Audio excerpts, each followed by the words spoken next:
Pourquoi ce serait mieux que l'équitation à Versailles? Je ne sais pas si vous y êtes allé, mais c'est un choc. Pourquoi ce serait mieux que ce qui s'est passé autour du rugby à 7, qui est une vraie percée par rapport à ce sport-là? Pourquoi ce serait mieux que la natation qui régale tous les soirs? Je vais vous dire, moi, le problème, c'est que j'ai un problème avec le fait d'épreuves stars dans les Jeux. Parce que par définition, les médailles se valent. Je suis désolé, mais si c'est un sport olympique, les médailles se valent. Moi, j'ai grandi avec ce principe-là et je ne le lâcherai pas. Une médaille de tir vaut une médaille en basket, qui vaut une médaille en... Donc cette hiérarchisation-là me met un peu mal à l'aise. Très bien. Alors, moi, je vais essayer de t'expliquer et d'être clair avec toi, Greg.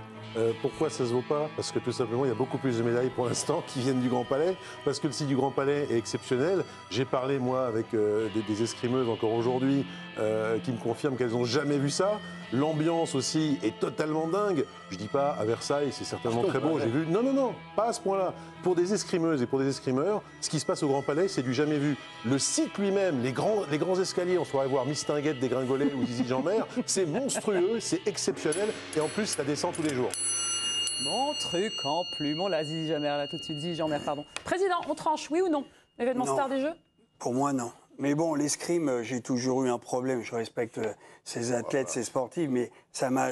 J'ai jamais eu l'engouement, mais depuis 40 ans. Parce que à l'époque, aujourd'hui, la télé a fait énormément de progrès, mais tu les vois pas, tu les reconnais pas. J'attends le truc vert, le truc rouge, la touche, je vois rien. Donc, je suis nul. Donc, à partir de là, c'est plus compliqué. Moi, aujourd'hui, ce qui me frappe, c'est la natation. Il parle d'ambiance. Mais dans cette aréna à la Défense, moi, alors là, je suis scotché. J'aime la natation. J'ai toujours aimé. On a eu aussi des médailles, autant qu'en escrime. C'est des sports majeurs sur les dernières Olympiades. Et aujourd'hui, la natation avec Léo Marchand, c'est exceptionnel. Mais il n'y a pas que lui, parce qu'il y a des grands nageurs et il y a une ambiance de discothèque. Ça a changé. Le public a totalement changé. C'est pas comme avant. La natation a changé. Le football, il a changé. La natation, elle a changé. J'entends vos arguments. J'ai l'impression que sur le public, de toute façon, c'est la folie dans tous les lieux, n'importe quel lieu. C'est les cavaliers, j'y étais hier, les cavaliers. Oui, mais les nageurs vont dire pareil, tout le monde va dire. Donc on va juger sur autre chose, la beauté des lieux. Alors on a quelques photos, mais vous les avez toutes vues, ces images. Quand tu décris les épéistes qui sont présentés lors de la finale tout en haut, qui descendent les marches, c'est sublime. Le lieu de jour comme de nuit, il est incroyable. Il se passe vraiment quelque chose. On sent l'historique, on sent la hauteur de plafond, la verrière. Quand vous repensez au hangar à bœufs où vous évoluez à Tokyo ou à Pékin, je peux vous dire que c'est vraiment le jour et la nuit. Hein. Et je crois qu'Anne-Sophie Bernadi a pu visiter ce lieu parce que je fouine un petit peu sur les réseaux sociaux et j'ai cru voir qu'elle y était passée ce matin. Toi qui as vu presque tous les sites d'ailleurs, Anne-Sophie, hein, est-ce que celui-ci l'emporte peut-être un peu? Oui, sur la beauté du lieu, c'est absolument magique cet endroit-là. Et puis quand on se balade dans les coursives, on en prend vraiment plein la vue. Mais ce que je voulais dire, c'est qu'ici au Club France, on a interviewé à la suite de cette finale beaucoup de supporters. Et quand on tend notre micro, tout de suite, il y a un mouvement de recul. Ils disent « Oh non, non, mais moi je peux pas parler d'escrime, j'y connais rien ». Et ce à quoi on leur répond non, mais là on veut te parler les émotions que tu viens de ressentir. Ah bah oui, ça en revanche je peux le dire. Moi tous les 4 ans je me passionne pour l'escrime. J'y connais pas grand chose mais j'adore. C'est le sport olympique par excellence. Et ça c'est vraiment ce qui transpire. Le mot est bien choisi pour ce soir. Ici au Club France, c'est que personne n'est toujours pas spécialiste d'escrime alors qu'on se passionne pour ce sport tous les 4 ans. Mais en revanche tout le monde vibre avec les escrimeurs français depuis le début de ces Jeux. Merci Anne-Sophie. C'est vrai que c'est pas facile à comprendre et que sans la lumière verte ou rouge qui s'affiche, on serait bien incapable de dire à qui va le point. Si t'es pas éduqué, si tu connais pas quand même toutes les règles et tout, c'est très compliqué. Ouais, mais sauf que les journalistes et les consultants sont là pour t'expliquer. Justement sur cette rencontre-là, par le suspense qu'il peut y avoir. Oui, quand il y en a un comme ce soir à une touche, mais de temps en temps il n'y a pas de suspense, là, tu gagnes et tu lâches très facilement et tu zappes. Et moi je le dis honnêtement, j'ai regardé la natation par rapport à l'escrime où j'ai suivi, mais j'ai raté un peu le final, mine de rien. Oui, mais parce que je voulais absolument suivre notre phénomène. Est-ce que c'est pas aussi la belle surprise, l'escrime, entre guillemets, la natation? Léon Marchand, on l'attendait. Vous m'avez cité quoi d'autre comme sport? L'équitation, on est souvent régulièrement au rendez-vous. Judo, on est attendu. S'il y a une surprise au niveau explosion médiatique, il me semble que c'est très clairement le rugby à 7. Ouais. Oui, mais ça a duré un week-end. Voilà. Ah non, non, c'était encore aujourd'hui. Depuis mercredi dernier, c'est parti. Oui, ça fait...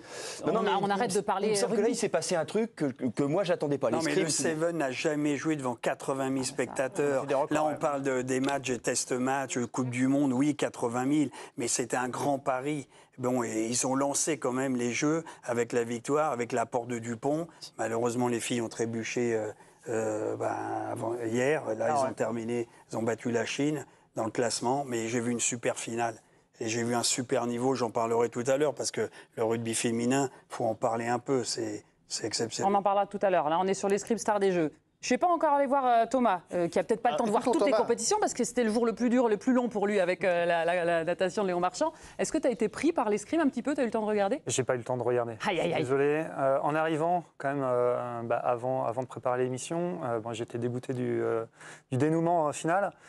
Mais bon, voilà, après, c'est le sport qui est comme ça. Mais je trouve ça génial parce qu'il y a quelques années où les entraîneurs en escrime n'étaient plus en odeur de sainteté avec la fédération qui était partie en Chine, il me semble, et faire briller la Chine.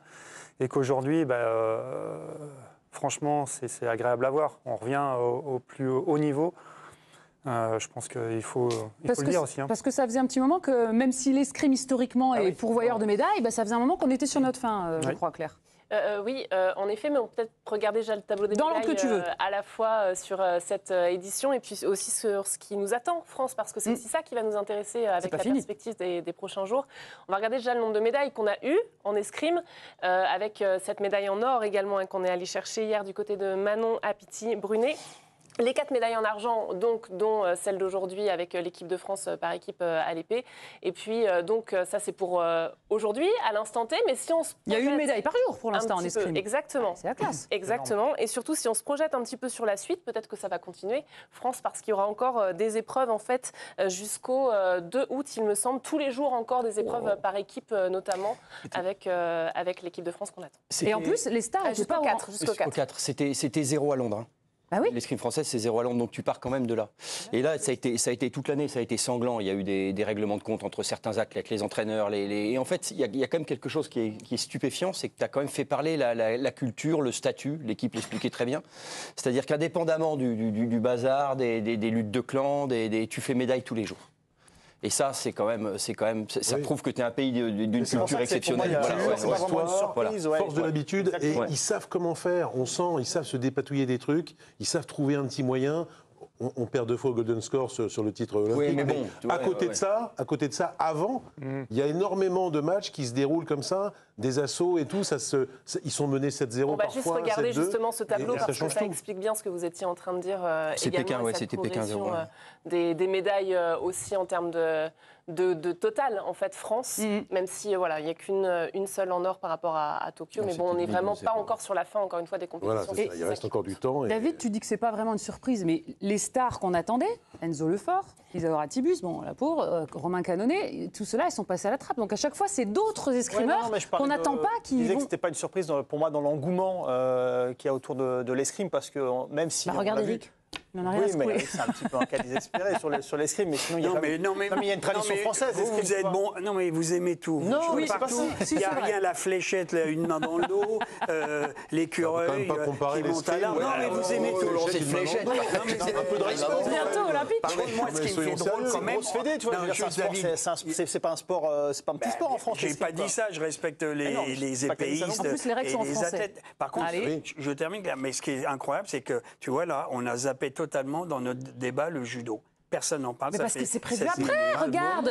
Non, mais c'est par là. Pas encore le moment. Regarde, Agbenez-nous d'exception. A priori, l'escrime, c'est mieux que le judo. Pourquoi ? Non, c'est pas une question que c'est mieux, c'est que... Mais rien n'est mieux, de toute façon. L'habitude... Non, c'est pareil, ça se vaut. Ce qui tranche, c'est l'habitude. Je suis d'accord avec toi. L'escrime, on a une sensibilité. C'est des halles à poulet, souvent, très bas de plafond, beaucoup d'obscurité, pas beaucoup de spectateurs. Moi, je trouve que j'en ai vécu plein, des JO, j'ai eu la chance d'aller sur place et tout. On voit très souvent les mêmes ambiances, les mêmes endroits. Et après, tout se déroule vraiment dans la lumière, sur l'assaut. Là, tu as une mise en scène incroyable. Moi jusqu'à ma mort, j'oublierai jamais le Grand Palais, c'est évident. C'est un truc de malade. Vraiment. En termes d'ambiance, de résultats, de magie des lieux, de suspense. Oui, le cadre, le site, le côté, enfin tout est formidable. C'est vraiment coup de cœur, moi, perso. Qu'en pensent les supporters ? C'est quand même eux les principaux concernés, ceux qui dépensent de l'argent, ceux qui vont voir tous ces événements. On les écoute, ils ont été interrogés par Anne-Sophie Bernetti. Je pense qu'elles ont quand même fait une belle finale, elles sont battues jusqu'au bout.